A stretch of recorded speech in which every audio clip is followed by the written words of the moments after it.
I'm so happy and I'm so excited that you have made the time really to have this conversation with me. So I just want to start off by saying thank you so much because I know that you're a busy woman. No, of course. But it's like what they say, right? Like we all grew up together. And I think what you're doing, and I had no idea that you suffered from anxiety and we grew up together. And it's incredible because, and I don't have to tell you, it's like still such a secret, right? And Yeah. so many people go through it. But I think the other part is given, our relationships and the relationships that I try to build, it's like really important for me to do what I can to try to help other people.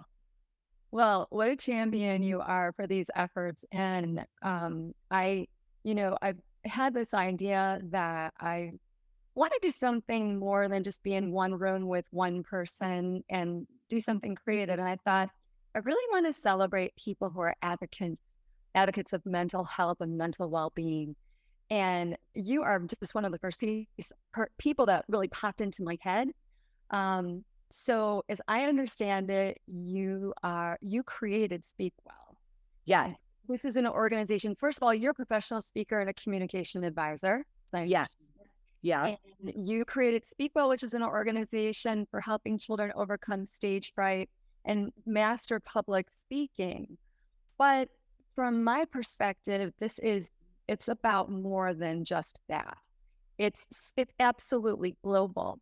And so I thought, first of all, it would be so wonderful to interview you and celebrate you and your team and the work you are all doing together. Thank you. Advocate for these kids. I'm telling you, because I was one of those kids.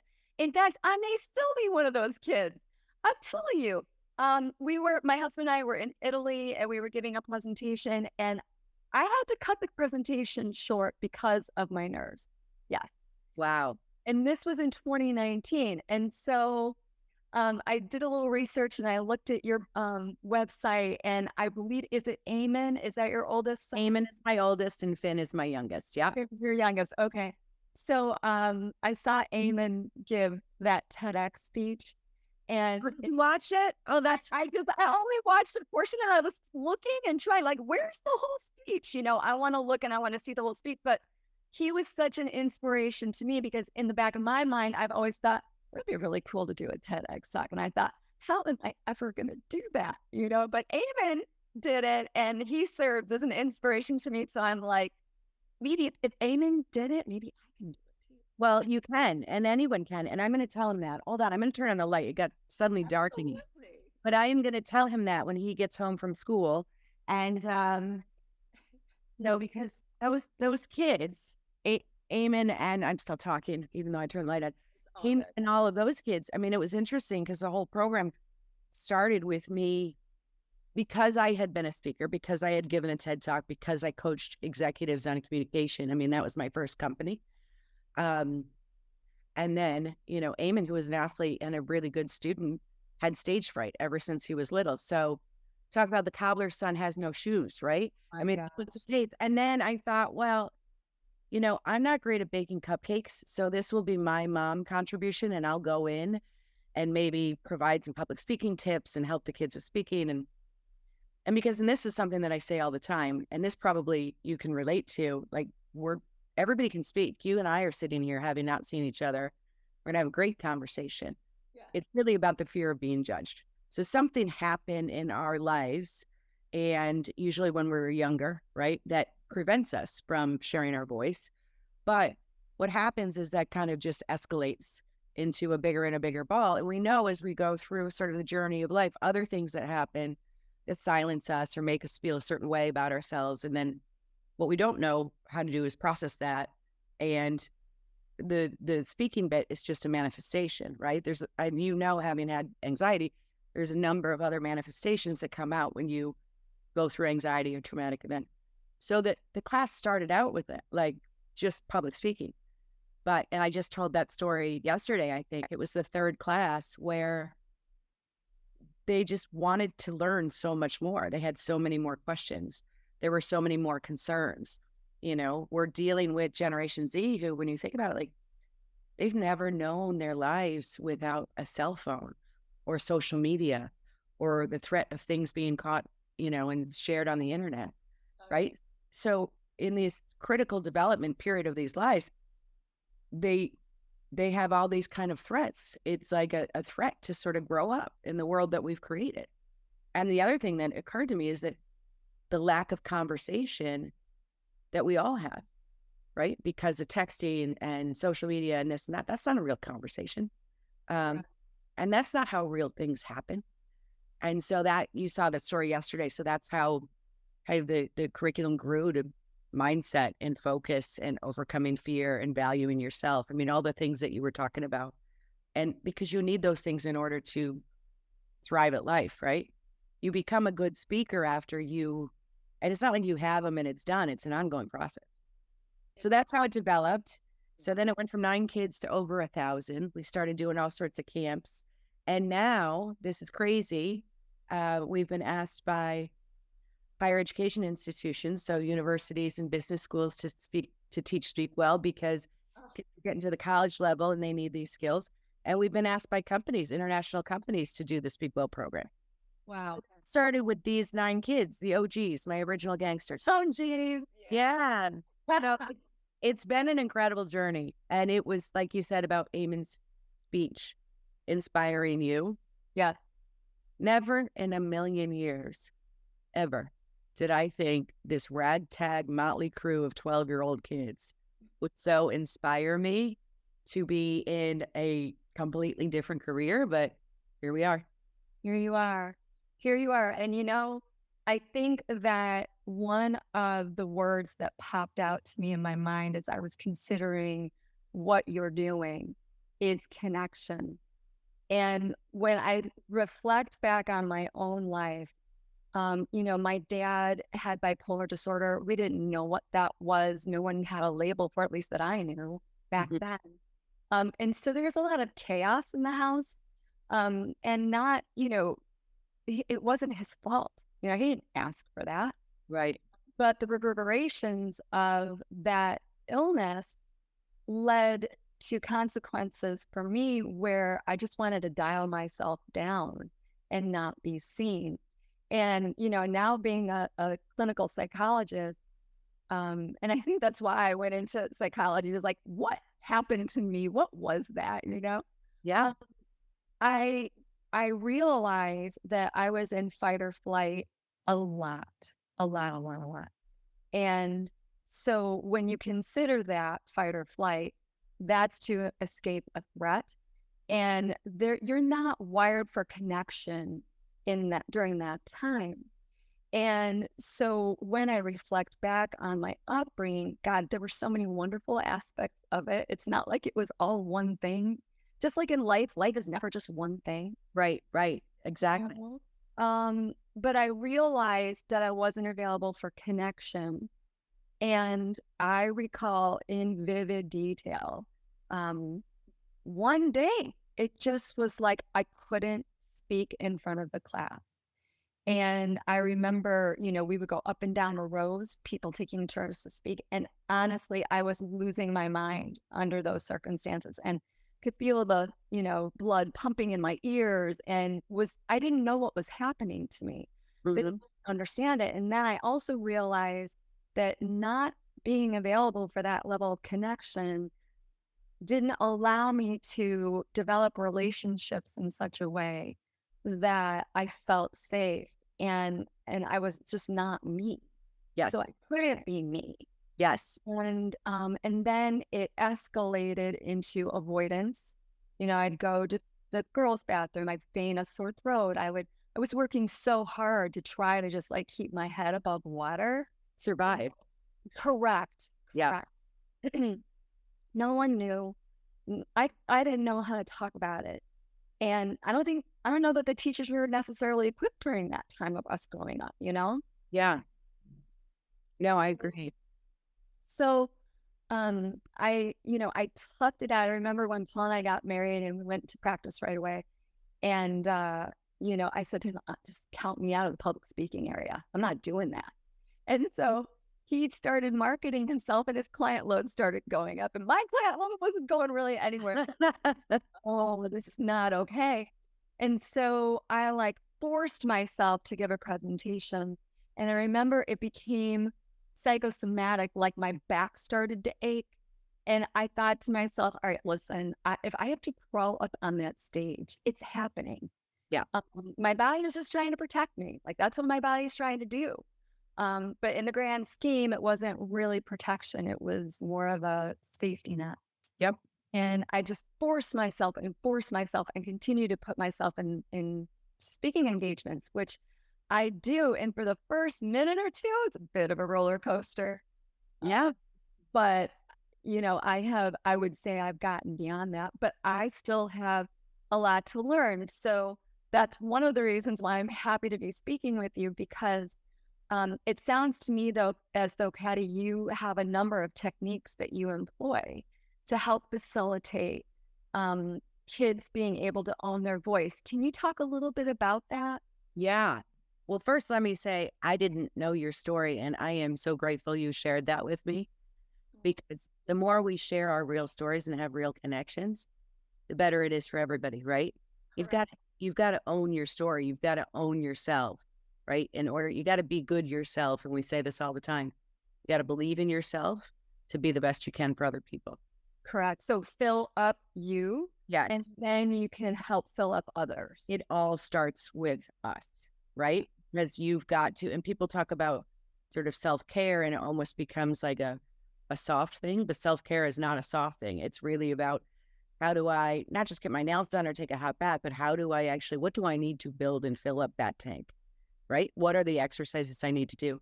The other thing you said that was really interesting is the fight or flight, because we talk about, when we talk about mindset, everything in SpeakWell is really what our mind does and how our mind works. And our mind gets certain messages, right? And reacts to those certain messages, which is why you shut down. And all the kids know what the amygdala is. All of the students know, the prefrontal cortex and how this works, because that was always interesting to me. But what we don't realize is that, and I actually even did a study of the impact of communication on our brain. It is the most important skill that we can have. And it is the thing that will stop us, that will shut us down, right? I would say probably communication and actually nutrition, which is the other thing that I love that you do. Yeah. Nutrition actually feeds your body in the right way, and communication feeds your brain in the right way, right? And the brain is the most powerful. So it's going to, like you said, psychosomatic. So one of the things, again, it's coming back to the fear. We're afraid of being judged, but we're also afraid because we judge ourselves too harshly. We don't think I don't think I'm good enough. And that's one of the things that one of the exercises we do. So the whole program is about 8 to 10 hours of programming. Mm-hmm. We spread it across a period of weeks. And 2 of the lessons are very specifically on exercises and how to overcome fear, right? So it's not to say you don't have it, but how do I deal with it and move forward anyway? And those specific exercises are understanding where the fear comes from, understanding particularly in kids, and this, that, their front part of their brain isn't even developed until they're 20, right? So like addressing these things and understanding, and in one exercise is we'll take a piece of paper, we'll write down our fears, right? We'll crumble up the paper, we'll hold it in front of our face, and I'll ask them, what do you see? And if they can, if you're only focused on your fear, and then we'll hold our arm to the side for as long as we can. And then they start to understand, when I hold on to fear, it's just heavy, really. And then we'll drop it kind of together. But the other thing I think that's important is understanding we create a safe environment. Now that's had sort of negative political connotations, but the fact is, because people talk about safe spaces in negative and positive ways, but the fact is you need to feel secure, whether you're in corporate, whether you're in private business, whether you're a kid, whether you're an adult, you need to feel secure in order to express yourself. Yes. I mean, God, that is it sort of in a nutshell. And as I am reliving what it was for me, it was just, there was no safety. There was just nowhere to go. Nowhere to go. It's like you're trapped, right? So, and when you think about it from a psychological point of view, and somebody told me this once and I believe it, expression happiness is not the opposite of depression. Expression is the opposite of depression, right? So when you're depressed, you really think about it as something being depressed, crumbled down. You can open it up. That's what combats it, right? Which is not to say that that's a cure for any kind of mental illness or anything else like that. But there are exercises that you can do. And when you do them together in a community and build that connection, you're building a team. You're building a team who has each other's backs. And usually we only do that in sports or clubs. But now you got all sorts of different people, right? Who are just there for you. So that's why it became such a beautiful program. Those kids did the TED Talks, but that's why with the corporate panels, they're able to speak so well because we do it every single week. Not topics that adults have a hard time discussing. Without question. It just goes to show me how this program is like the pebble in the pond and has the ripple effects of globally impacting a person and their capacity for expressing themselves, and how that is so like the foundation that everything else you build on top of. And how I am so grateful that you exist, because I just think back to myself and who would I be if I had a SpeakWell team behind me? Who would I be? And that, again, we just keep coming back to connection. And I think what it does is it's almost like you create a mirror for each of the kids to be able to see themselves, appreciate themselves. And what we appreciate grows. And you're feeding into it, and then it becomes self-fulfilling and everybody else gets on board, right? Yeah, it's interesting and it's not just the kids, because then I started getting questions from adults like, can you offer this to adults? I just have a women's class running right now. You do? Yeah. And we meet on Zoom and every Tuesday. You're welcome to join. I love to join. Yeah. No, I'll put it back out then, because we're already through a couple of classes, but let me see. And that's a personal project for me, because what I see, and it's true for men too, but we do the same things. There are things that affect us and impact us, and until we deal with that trauma, which is what it is. Yes. And you have, and part of SpeakWell is trauma informed, right? Yeah. But I'm not a psychologist by any means or anything else, but it's sort of like health of yourself, whether it's your brain or your heart or your body, is going to help you thrive, right? So if we're creating a program that does that, and again, the execution is just the speaking. And it's funny because I'll go over the same exercises with the adults that I'll go with the kids. Hey, do you know your chances of being on this planet? It's 1 in 300 trillion. Like, you won the lottery. You're the prize. Get it? So, and I love that. And we do breathing exercises. I do breathing exercises with everybody, because this, like, it changes the way that you respond and your brain reacts. It changes the, pathways in your brain. And that stops the fight or flight, right? Because it's sort of like the only thing that can overcome the fear is like this logical reasoning part of your brain, but you have to breathe that in. So there's a lot of science behind it that it's funny that, we get into with the kids and they understand it because they'll start talking about it. But I think it's really about building kind of a stronger human being. And when we work together to do that, we all become stronger. I love my women's class because they inspire me. We all become, it's not like I'm sitting there lecturing and not getting anything back. Like, we're all becoming stronger, because you said it in the beginning, and you got to shut me up because I'm so passionate about it. I just could listen to you all day, Pat. No, but I'm so passionate about it because you're like, wow, there's so many incredible people who are not letting themselves be incredible people.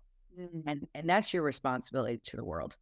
It really is to bring all of that queen or king or prince or princess or whatever it is forward. That's your responsibility, and you're the only one who can do it.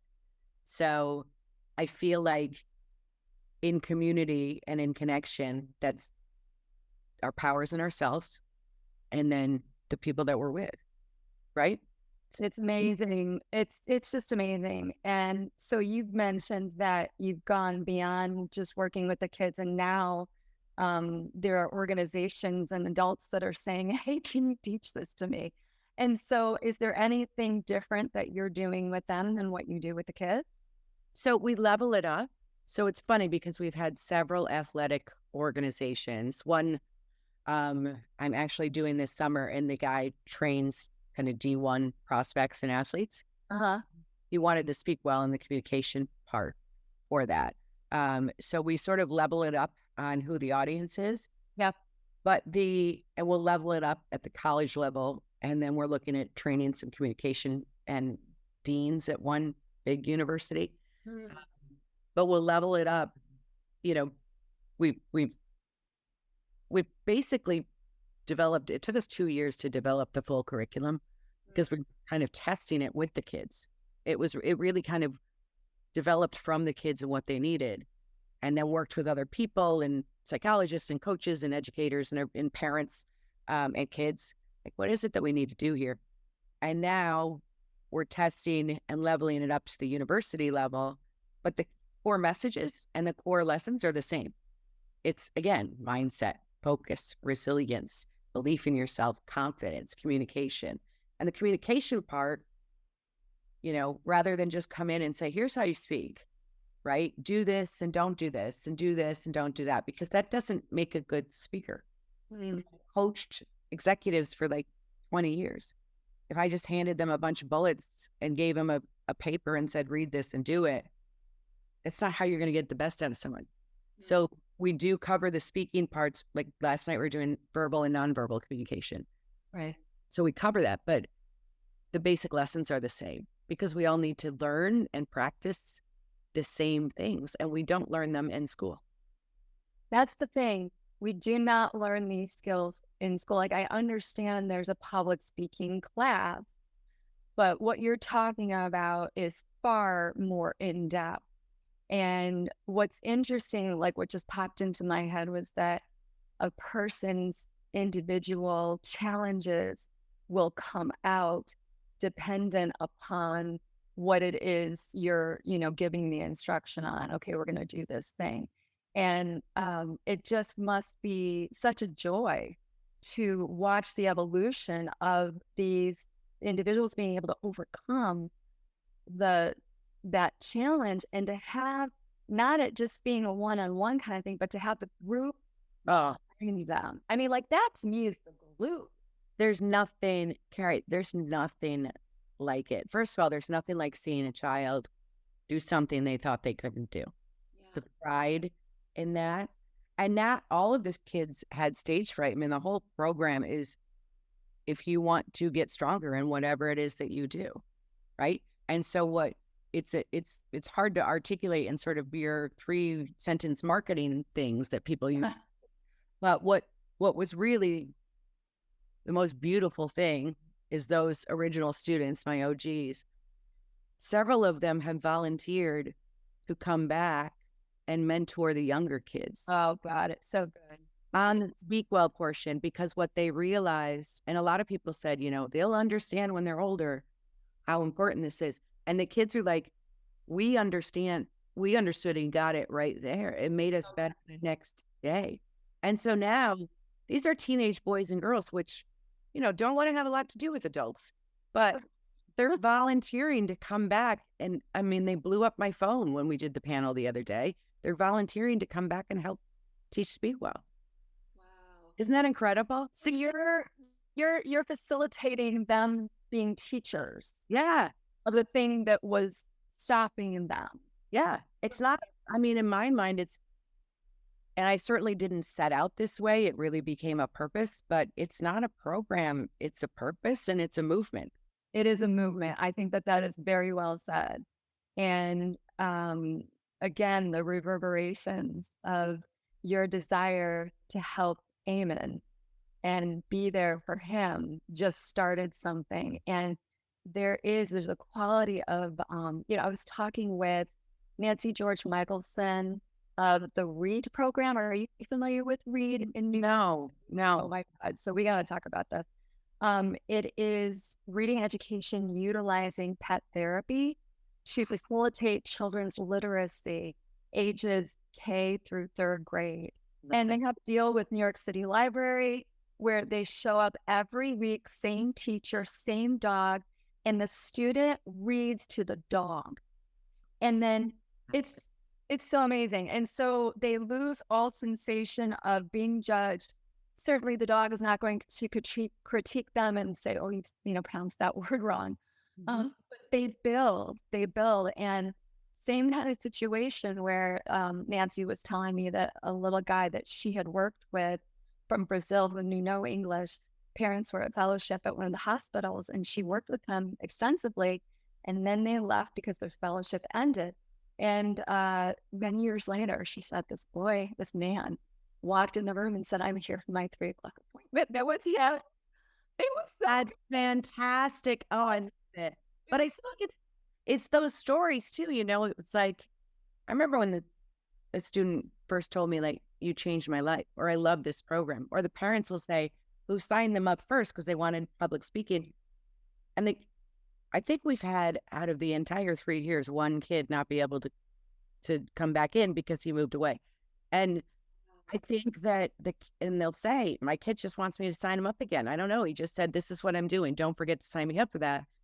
And then to have other people approach was incredible. But it is those stories of real people who will come and tell you. And we have so many. It's their faces. It's how they feel about themselves. It's what they were able to do. Like, that makes me happy. So once the kids do the TED Talks and do the panels, obviously that changes things. They can include it on admissions, applications, and it differentiates them. And there are several kids in the program that have gotten full ride scholarships. Now, they had good grades, but incredible opportunities for various high schools in New York City, and even colleges. People had it on their college applications, and they'll say, this differentiated you. I mean, there's only 29 kids in the country that have spoken at these companies, and they're all SpeakWell. I mean, we're doing something that no one's done.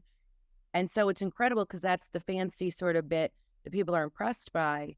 But if you ask the kids, they'll know what happened inside.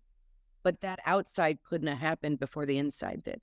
Yeah, it's almost like when I'm working with someone and physically they're in a rough spot, I just need to help facilitate them get that physical piece down, because it requires so much more emotional energy to deal with like the inside stuff. And you're doing the best that you can as we're moving along, depending on the person. But it struck me that you talked about the nutrition piece too. Like, I didn't even know that was an aspect of something that you worked with. Well, we don't. Well, first of all, I need to get in shape myself, because up and down in your 50s and this and that. But I don't give nutrition advice, but we will talk about like nutrition in the sense of the things that you put into your body, the things that you consume, whether it's a bunch of sugar or a bunch of negativity from social media, or you're consuming this, right? And so we talk about how to set boundaries on the things that we consume. Because what happens is, and there's been a lot of studies proving that, social media can be very, very negative, especially for teens, especially for teen girls. And the question is like, and it can be also very positive, right? It like connected us. But what are the tools that we need to develop and have so that in life we can manage these things, whether it's social media or ChatGPT or our in personal lives or whatever. Like, it's really about managing myself so I can better thrive at life. Thrive alive. I love that. I think that, what you're talking about is having a level of consciousness with what you're bringing in. I liken it to being the driver of a car. You're never going to go to sleep at the head of the wheel and expect to be, all good. I remember my husband one time was working with a bunch of moms of multiples. And I think there was like, one of the gals was talking about, a weight issue or something. And my husband was like, well, you could do this, or you could do this, or you could do this. And she said, stop giving me options and tell me what to do. Mm-hmm. And I listen, we've all been into a place where we just haven't known what to do. So we just want someone to tell us what to do. Yeah. But what I'm realizing, and what I realized in that example is, you know, there has to be a willingness to be awake to what is in front of you. And that's the thing. That's the thing that you, I think, are really turning the lights on for, is to have a safe enough space so that each of these kids has the wherewithal to look within themselves, find out what's there, see what they see, meet the challenge, get past the challenge. And it's such a thrill. And so I appreciate that a lot. And it's like, isn't this what we're supposed to be doing? Yeah, allowing ourselves to be seen. And I think that's that was the block for me, was that I couldn't allow myself to be seen. And how am I supposed to develop relationships? How am I supposed to be able to model? I'm like not available to have the resources to actually observe, because I'm so busy managing the symptoms, the emotions, okay, I'm going to just try to keep my head above water. And that's where I lived for God so many years. And it's just now dawning on me, listening to you speak and talking about what SpeakWell, the organization, does, that I can even begin to appreciate what it was, but what's available. Right.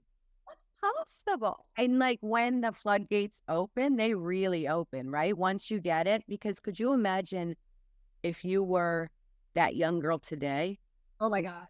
Additional pressures of social media. And this, this concerns me, because you do see the people on social media with the pictures and with this and with that. And it's like, you are developing, this is not shaming anybody in what they do, but you need to develop the inside. And you need to understand, when you develop the inside, that's what's going to attract the right people to you. Yeah.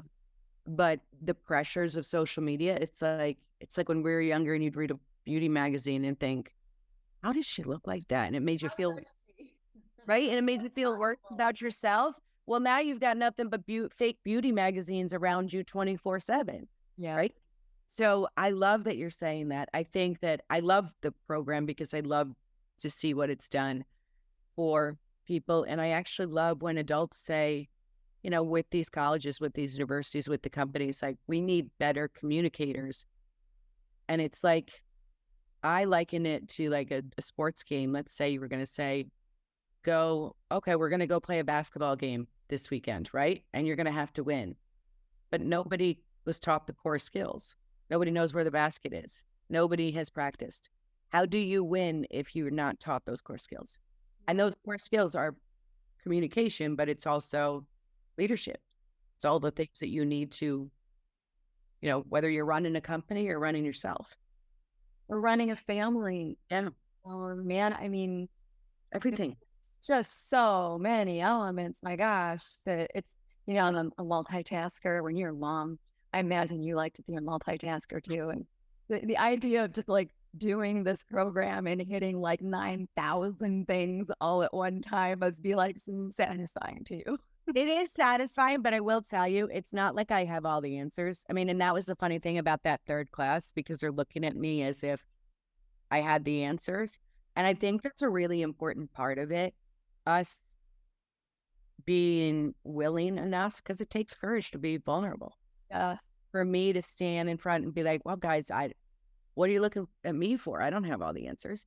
Or as you don't have all the answers? No, I don't at all. As a matter of fact, I don't even know to ask the right questions sometimes. So, or as a parent, and I think as a parent, sometimes there's such a feeling, because you love your kids so much, that you want to figure out the perfect solution, right? And we do less of walking with each other and more of, I've got to be right, or I've got to look this way, or I've got to do this, or my kid's got to be this, because we're afraid. Afraid we're not going to be good enough. Or maybe we're not going to be good enough for our kids or our employer or ourselves or our families, right? And so when you flip it, especially focusing on are things. You were already born good enough, and you still are, right? Then that starts to grow. And I have to relearn those lessons all the time. I mean, I was yelling at my son last night for I don't even know what, right? So I have to, it's not like I know it and it's done. I know it, but it's a constant practice. It's like nutrition, right? Or exercise. It's like you can know all the rules in the world, but it's a constant practice. Well, as long as you're drawing breath, it's a constant practice. And yeah, like with the ocean waves are in and out. There's balance there. The breath in and out, there's balance there. And when anything stops that, like the breath, that's where you have a hard time. And I just think, like you said, you were saying, no, of course I don't have all the answers, but I kind of feel like when you have the question, the answer exists. The answer exists. So what can we do to put ourselves in a space of receptivity? Yes. So we're more likely to actually overhear someone and go, I like that. Or, pick something up on the radio, or, just be in a place where you've ever been kind of like daydreaming and then boom, some answer like drops into your lap. No, because you attracted to that. You attracted that. You opened yourself, right? So the breathing is something, to me, the core of the program is definitely the breathing. And it's maybe because we do this 4-count breath where we center ourselves, breathe in all of our strengths, hold our strengths, and then we breathe out. And I'll say, breathe out the crap. Like, see all the stuff coming out that's bothering you. I've seen kids do it on the basketball court, on the soccer field. Like, if you can stop for a moment and take a breath, that's the only thing you have to do. And I love that you said that. The only thing you have to do in life is keep breathing. The only thing. So if you know how to do that, it would make sense to do it so in a way that it fuels you. And like with purpose. Mm-hmm. With purpose. And also that's the thing that can kind of stop the anxiety, like in the moment, and just say, okay, I've got a decision now. Now you're in control. Because the thing with anxiety and depression is that you don't feel in control. You forget, you're bounced out of remembering that you actually have control. And I love that you just said that way, because it's like we all, when anxiety hits, we get amnesia. We forget. And, one thing I'm telling patients too when I work with them is that when they're in pain, be it physical or be it emotional, something I try to remind myself of as well, that you have the opportunity to make this worse, or you have the opportunity to make this better. I love that. What do what can you do? What is possible? When people talk about, being on a diet, or, I can't eat this and I can't eat that. It's like, well, why don't we position ourselves more toward, let's talk about what we can do and what you can eat. So now suddenly, now we're in a state of receptivity, and then that's the birthplace of creativity. Love it. Oh, I love that. It's true. It really is. And I love what you said about physical or emotional pain, because let's say you cut your arm, right? It starts to bleed. Well, and we don't have to be a doctor to know that you can put a Band-Aid on it, right? Because you've seen that done before. You probably had a cut in your arm before. There's been modeled behavior. If it's a pretty bad cut and it's pretty significant, you might have to go to the hospital, right? You might have to involve somebody else. This is how I explain it to the kids. With emotional pain, we've been putting Band-Aids on our skin our whole lives because we've seen that done. With emotional pain, we don't see how people address that. And so we don't know how to address it. And then we don't necessarily know, and this is particularly with teens, we have a code word if things get really bad, and that we agreed to. If things get really bad, just text SpeakWell. You don't know more information is required. Text us where you are, text SpeakWell. That's it. And that will be our code word for, we got to get someone to you. Yeah. And that was a hard discussion to have because, again, I'm not a psychologist, but it's like, inside when you need to go to the doctor or something big is going to happen, even if you can't articulate it. That's why we just use one code word. Yeah. But we don't have models and methods Even think about it, going to a psychologist or a psychiatrist, people go on their own and they don't share a lot of how they healed, what they did to heal. Right. And there's like this stigma still to some degree, which was actually one of the origins of why I wanted to do this, celebrate advocates for mental well-being, is because that is within you, that is of you, and that's nothing to be ashamed about. And when I consider where I came from, Patty, I had so much shame. I had so much embarrassment that I could just watch these kids, these other peers, get up and talk, and I was glued to my chair. I couldn't do anything about that. And so one little anecdote that I like to offer too is like when you used the example of a cut, what I tell people is when you do get a cut, you don't go like, oh my God, I hope my red blood cells coagulate. Right. Right. Exactly. There's like, your body has this inner wisdom and it just takes over. And what I tell people is if you can get back to center, you have access then to the inner wisdom to address the emotional piece. 1,000%. And I think the other thing you said about shame, and Brene Brown talks about that a lot, and there's a lot of, and one of the things that we say in SpeakWell, name it, don't shame it. And that was one of the things that I did with the adults as well. And it's funny because we don't know each other's stories, right? Very few people know that, like, while I was even starting this class and trying to help my son, I was still going through a tough divorce. We're good now, but it was a really tough, painful divorce. And, some pretty dramatic and traumatic things as a result of that. And I think part of doing this program and developing it was also part of healing myself. Oh, yeah. I can totally see how that would have been like this healing balm for you to be surrounded by people that you were helping. And there is this thing that Nancy George Michelson mentioned with the dogs, with the children. She said, there's this magic that happens. And I get the sense that that's very much like what happens within your groups. Oh, there's something magical. 1,000%. I mean, in your analogy, I am the dog. I'm the dog. Right? With the kids. I'm the dog. I am the dog. Who's the dog in this scenario? That's like the Harry thing. I am the dog. So, and it's like, that's it though, isn't it? Because we're having this connection, right? And the kids are talking to me and talking about what's going on with them.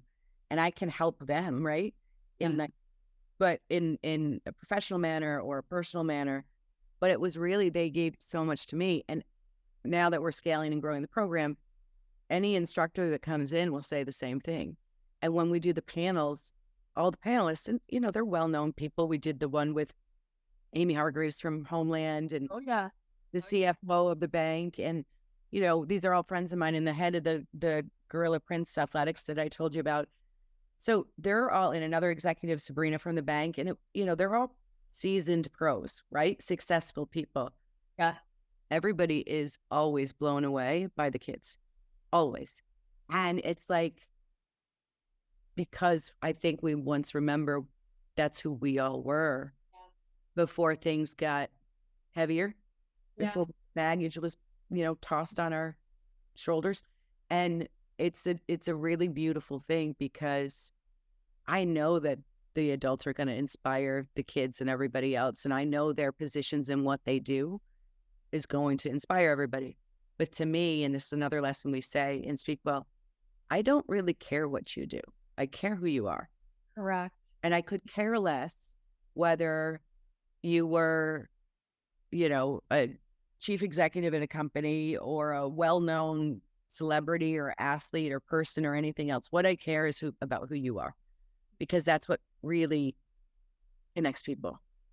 Well, and it strikes me that having the adults watch the kids, when I talk to people, I talk about there are little parts of ourselves that we hold at different ages, depending on stuff that's come up. And so that's why one of the reasons I can imagine looking at these kids and remembering, yeah, that I was that age, but oh my gosh, I did not have anything like what these kids have. And where are they going? You know? But they're hilarious because they're like, they have no idea what some of them do. I think the older ones do, right? Because they've Googled me or whatever. Most of them, you know, I'm Finn's mom or Eamon's mom, right? They have no idea what my background is. I don't think they have any idea I actually put together the panels. They knew I did the TED Talks and somehow I was involved. But it's like, yeah, she's our SpeakWell coach. Like, she's Finn's mom, right? You know, which is exactly what I want them to know. Yeah. Want them to be. I'm not judging them, right? And when we start making projections on other people based on who we think they are instead of getting to know them, then that's where the problem is, right? We become scared. It's like, oh, I'm sitting in the room with this CEO and I'm really nervous because why? They're a human being. That's who they are. And the power and the money and the whole system that is set up to be like, this is the important person. And it starts with the teacher to the principal to the school, you know, or it starts with a parent to the teacher to the principal to the school to the employer. Yeah. So we could talk about all that. See, I need to focus here because it really is something that certainly is, I mean, SpeakWell's changed my life. And it's wonderful to know that it's changed students' lives. And I am so grateful that you think so highly of it. I cannot tell you enough what it means to me to bear witness. First of all, I hope you don't take this the wrong way, but I'm just so proud of you. I'm so excited to see what you're going to do next. Thank you. I'm thrilled to be involved in any way I possibly can. And think about it, because this is a growing thing. So I'm going to think about it too, because I would love you to be involved in a way that makes sense. And I think there's so many ways that make sense, right? But I think this